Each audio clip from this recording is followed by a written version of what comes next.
আমি উদয়পুর সি ব্রিজে চলে এলাম। এটা হচ্ছে উদয়পুর। তো হেলমেটটা আনিনি, সেজন্যই ওখানে বাইকটা গ্যারেজে রাখলাম।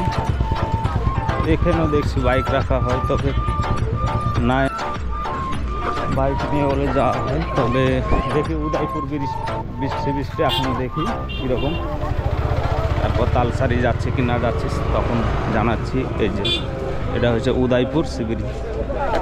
এই যে সব ওয়েলকাম টু উদয়পুর। উদয়পুরা সব রকম বলতে বিয়ার, মাছ ভাজা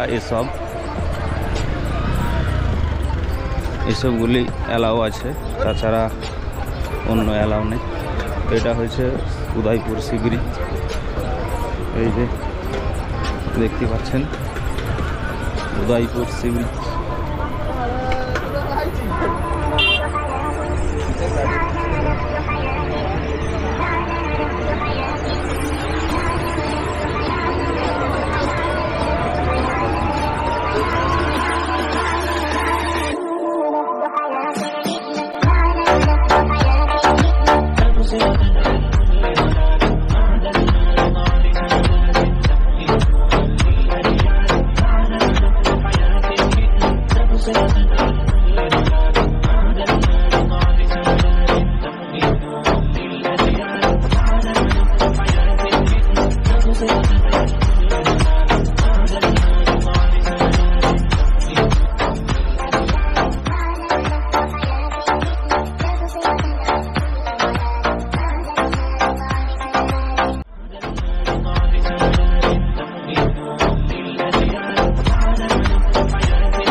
খুব সুন্দর একটি ভালো ঘোরার মতন জায়গা, মানে তো এদিকে আপের দেখুন কত সুন্দর। এখন ভাটা চলছে তো অনেকটাই সুন্দর। এদিকে এই যে মোটরসাইকেল সব রাইডে আছে রেনলি, আর আমি এদিক দিয়ে যাচ্ছি। তো হেলমেটটা আনতে আমি ভুলে গেছি, তো না ভুলিনি, আনিনি, তো এরকম হবে তা। তো এদিকে আমি যাব এখন তালসারির দিকে। তো 1 ঘন্টা টাইম আছে, নাহলে গেট বন্ধ করে দেবে। 1 ঘন্টার মধ্যে তালসারি হয়ে আমি ওই দিক দিয়ে বাইক নিয়ে এখন যাচ্ছি তালসারি দেখতে। আর এটা দেখলাম খুব সুন্দর একটি জায়গা।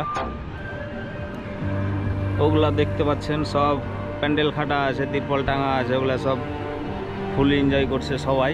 কিছু ভিডিও করে চলে এলাম। তো এখন আমি যাচ্ছি এই বাইক নিয়ে সেই তালসারির দিকে। এই যে রাস্তা, এই সোজায় চলে যাবে তালসারি। তো তালসারিটা চলুন দেখতে থাকুন, দেখতে পাবেন। ভালো প্ল্যাটফর্ম, অনেক বন্ধুবান্ধব নিয়ে এসব জায়গা, বন্ধুবান্ধবের জন্য অনেক ফুল এনজয়